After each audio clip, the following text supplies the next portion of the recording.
दोस्तों, आज के इस वीडियो में हम रेजिस्टेंस और स्पेसिफिक रेजिस्टेंस मतलब रेजिस्टेंस प्रतिरोध और विशिष्ट प्रतिरोध दोनों में क्या अंतर होता है। दोनों शब्द मिलते जुलते हैं लेकिन इनमें कन्फ्यूजन हो जाती है। तो आइए जानते हैं। देखिए, यह जो हमारा रेजिस्टेंस होता है इसका अर्थ होता है प्रतिरोध, ठीक है।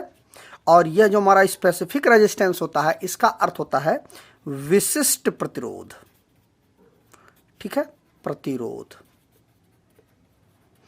देखिए, यह प्रतिरोध है और यह विशिष्ट प्रतिरोध है। ये दोनों चीजें एक ही कंडक्टर के अंदर, एक ही चालक के अंदर मौजूद होती हैं, बस थोड़ा सा दोनों में अंतर होता है। पूरी वीडियो को ध्यान से देखिएगा, अच्छे से आपका क्लियर हो जाएगा। देखिए, अगर मान लीजिए यह कोई एक हमारा चालक है। अब यह चालक किसी भी मेटल का हो सकता है, किसी भी धातु का हो सकता है, या लोहे का भी हो सकता है, तांबे का भी हो सकता है, एल्युमिनियम का भी हो सकता है, किसी भी धातु का यह चालक हो सकता है। तो इस धातु की यह जो चालक है हमारा, इसमें यदि हम विद्युत धारा का प्रवाह करते हैं, इलेक्ट्रिसिटी का यदि हम प्रवाह करते हैं, तो जैसे ही आप इसके अंदर जब आप विद्युत धारा का प्रवाह करेंगे तो क्या होगा, यह इसका एक स्वाभाविक गुण होगा कि यह विद्युत धारा के बहने में रुकावट उत्पन्न करेगा। विद्युत धारा को बहने नहीं देगा, रुकावट उत्पन्न करेगा। अब यही जो रुकावट है उसी को हम प्रतिरोध बोलते हैं। ठीक, क्लियर हो गया आपका। जैसे ही हम इसमें विद्युत धारा का प्रवाह करेंगे तो इसमें रुकावट उत्पन्न होगा। अब वह रुकावट जो होगी उसी को हम प्रतिरोध बोलेंगे। अब यह जो रुकावट है हमारी, अब देखिए, जैसे कि अब अगर आपका तांबा है, ठीक है, यह एक अच्छा कंडक्टर है। लोहा है हमारा, यह उससे थोड़ा सा खराब कंडक्टर है। चांदी है, वो बहुत ही अच्छा कंडक्टर है। लेकिन अगर यहीं पर आप लकड़ी ले लीजिए, ठीक है, तो लकड़ी जो है हमारी, यह एक इंसुलेटर हो जाएगी, यह एक कंडक्टर नहीं है। अगर लकड़ी में आप विद्युत धारा का प्रवाह करेंगे तो यह लकड़ी में विद्युत धारा का प्रवाह हो ही नहीं पाएगा। लोहे में क्या है कि जैसे यहाँ पर आपने मान लीजिए 100 वोल्ट दिया, तो यहाँ पर चूंकि इसके बीच में जो रेजिस्टेंस है, प्रतिरोध होगा ही होगा, वह प्रतिरोध क्या करेगा, विद्युत धारा का प्रवाहित नहीं होने देगा। और प्रतिरोध, लेकिन क्या है कि चूंकि है तो ये कंडक्टर ना, तो कंडक्टर होने की वजह से इसमें विद्युत धारा का प्रवाह होगा। तो विद्युत धारा का प्रवाह होने से क्या होगा, ये रेजिस्टेंस जो है वोल्टेज को ड्रॉप करा देंगे, वोल्टेज को कंज्यूम कर लेंगे।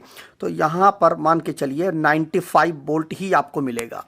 तो क्या हुआ, 95 वोल्ट कम मतलब 95 वोल्ट यहाँ मिलने से आपको कितने वोल्ट का नुकसान हो रहा है, 5 वोल्ट का ही नुकसान हो रहा है। तो यह 5 वोल्ट का नुकसान क्यों हो रहा है, इसमें मौजूद रेजिस्टेंस की वजह से ही आपको 5 वोल्ट का नुकसान हो रहा है। लेकिन अगर वहीं पर आप लकड़ी की बात करें तो लकड़ी, रबर, कपड़ा, कागज, ये सारी चीजें हैं, इनमें तो विद्युत धारा का प्रवाह हो ही नहीं सकता है। तो इसमें क्या है, इसमें रेजिस्टेंस कम है, इतना कम है कि विद्युत धारा आराम से प्रवाहित हो जाए। लेकिन इसमें रेजिस्टेंस बहुत ज्यादा है, बहुत ज्यादा होने की वजह से इसमें विद्युत धारा का प्रवाह हो ही नहीं पाएगा, क्योंकि इसमें बहुत ज्यादा रेजिस्टेंस है, इसीलिए इंसुलेटर की तरफ चला जाता है। ठीक है, यह तो हो गई रेजिस्टेंस की बात, प्रतिरोध की विद्युत धारा के मार्ग में जो अवरोध उत्पन्न हो रहा है उसी को हम प्रतिरोध बोलेंगे। प्रतिरोध जो होता है, इसका जो मात्रक होता है उसको हम आर से डिनोट करते हैं, आर, और इसको हम ओम में इसको हम लिखते हैं। जो हमारा प्रतिरोध होता है, जैसे मान लीजिए 10 ओम का जो हमारा रेजिस्टेंस है वो 10 है, तो 10 ओम ऐसे लिखा जाएगा। ठीक है, 10 ओम का इसमें रेजिस्टेंस हुआ, ऐसा लिखा जाएगा। और जो ओम का नियम होता है, तो वह जो रेजिस्टेंस निकालने के लिए R = V/I, ये फार्मूला हो गया हमारा। अब जानिए विशिष्ट प्रतिरोध क्या होता है। देखिए, अब प्रतिरोध क्या हुआ, विद्युत धारा के मार्ग में रुकावट हुआ, उसको हम प्रतिरोध बोले। लेकिन विशिष्ट प्रतिरोध क्या होता है, अब ऐसे आप समझ लीजिए, आपको अच्छे से समझ में आ जाएगा, क्लियर हो जाएगा। मान लीजिए यह जो प्रतिरोध है, यह जो हमारा कंडक्टर है, यह हमारा लोहे का कंडक्टर है, यह तांबा है, यह एल्युमिनियम है, और यह चांदी है। ठीक है, ये अलग अलग प्रकार के हमारे चालक हो गए। तो इन सब में तो रेजिस्टेंस होगा ही होगा ना, प्रतिरोध होगा। लोहे में प्रतिरोध होगा, तांबे में होगा, एल्युमिनियम में होगा, चांदी में होगा। यह विद्युत धारा के मार्ग में अवरोध उत्पन्न करेगा, विद्युत धारा को प्रवाहित नहीं होने देगा। इन सभी के अंदर जो जो रेजिस्टेंस होंगे वो सारे के सारे विद्युत धारा को अवरोधित उत्पन्न करेंगे। लेकिन इन सभी में क्या अवरोध एक समान उत्पन्न होगा? एक समान तो उत्पन्न होगा नहीं। इसमें लोहे में ज़्यादा अवरोध उत्पन्न होगा, तांबे में और कम उत्पन्न होगा, एल्युमिनियम में लोहे के बाद इसमें उत्पन्न होगा, उसके बाद तांबे में होगा, और सबसे कम अवरोध हमारा चांदी में उत्पन्न होगा। तो यह जो चांदी का जो अवरोध उत्पन्न होगा केवल चांदी के लिए, चांदी के कंडक्टर के लिए, वह उसका विशिष्ट प्रतिरोध होगा। केवल चांदी के लिए जो विद्युत धारा का प्रवाह में जो अवरोध उत्पन्न होगा वह उसका विशिष्ट प्रतिरोध होगा। एल्युमिनियम वाले कंडक्टर में जो विद्युत धारा के मार्ग में जो अवरोध उत्पन्न होगा वह एल्युमिनियम के लिए वह उसका विशिष्ट प्रतिरोध होगा। लोहे में जो विद्युत धारा के मार्ग में अवरोध उत्पन्न करेगा वह स्पेशली लोहे का विशिष्ट प्रतिरोध होगा। ठीक है, यह एक हो गया कि रेजिस्टेंस क्या होता है, विद्युत धारा के मार्ग में अवरोध उत्पन्न करेगा। यह तो सभी मेटलों में यही चीज लागू होती है। लेकिन जो अब विशिष्ट प्रतिरोध हो गया तो क्या बोला गया? विशिष्ट प्रतिरोध है। शब्द को समझिएगा, विशिष्ट प्रतिरोध। यह किसी भी मेटल का स्पेशल जो है, विशिष्ट जो अवरोध होगा उसी को हम विशिष्ट प्रतिरोध बोलेंगे उस मेटल का। मुझे उम्मीद है आपको समझ में आ गया होगा कि विशिष्ट प्रतिरोध हमारा क्या होता है। अब अगर हम इसकी एक परिभाषा समझने कि एकांक लंबाई, अगर 1 मीटर का हमारा तार है, एकांक लंबाई का हमारा तार है, और उसका जो अनुप्रस्थ काट है, मतलब उसका जो एरिया है वह एकांक होना चाहिए। मतलब एकांक लंबाई का तार हो, मान लीजिए 1 मीटर का हमारा यह तार हो, और इसका जो cross section area, cross section area मतलब मोटाई, ये चीज सा जो होता है, ये चीज वह इसकी मोटाई हो गई। तो वह जितनी यहाँ पर हो उतनी ही यहाँ पर हो, उतनी ही यहाँ पर हो, उतनी ही यहाँ पर हो, हर जगह पर उसका जो क्रॉस सेक्शन एरिया हो वह एक समान हो, एक ही प्रकार का क्रॉस सेक्शन एरिया। ऐसा नहीं यहाँ पे मोटा हो, यहाँ पतला हो, यहाँ और पतला हो, इस तरह नहीं होना चाहिए।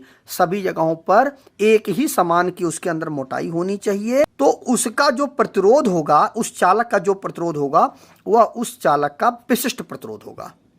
एक बार फिर से देख लीजिए, क्लियर कर लीजिए कि यह चीज मैंने बताई ना आपको कि जो लोहे का प्रतिरोध होगा वह उसका स्पेशल प्रतिरोध होगा, मतलब विशिष्ट प्रतिरोध होगा। तांबे का जो प्रतिरोध होगा वह उसका स्पष्ट विशिष्ट प्रतिरोध होगा। हर एक मेटल का जो प्रतिरोध होता है वह उसका विशिष्ट प्रतिरोध होता है।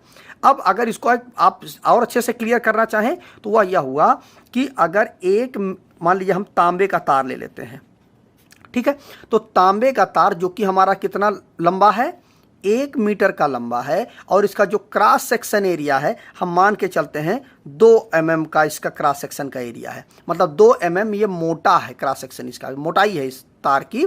तो 2 mm यहाँ पर होना चाहिए, 2 mm ही यहाँ पर, हर जगह पर 2 mm, मतलब समान जो इसकी मोटाई होनी है वो हर जगह पर एक समान। जैसे कि हमारा यह पेन है ना, देखिए जितना ही यहाँ पर मोटा है उतना ही यहाँ पर मोटा है, उतना ही यहाँ पर मोटा है, हर जगह पर एक समान मोटाई है इस पेन की। इसी तरह से इस चालक में भी हर जगह पर एक समान मोटाई हो तो इसका जो प्रतिरोध होगा वही उस धातु का विशिष्ट प्रतिरोध होगा, या उस चालक का विशिष्ट प्रतिरोध होगा।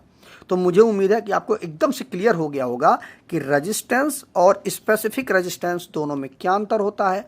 अब आप जीवन में कभी भी रेजिस्टेंस और स्पेसिफिक रेजिस्टेंस को कभी नहीं भूलेंगे। तो आज की इस वीडियो में बस इतना ही। नमस्कार दोस्तों।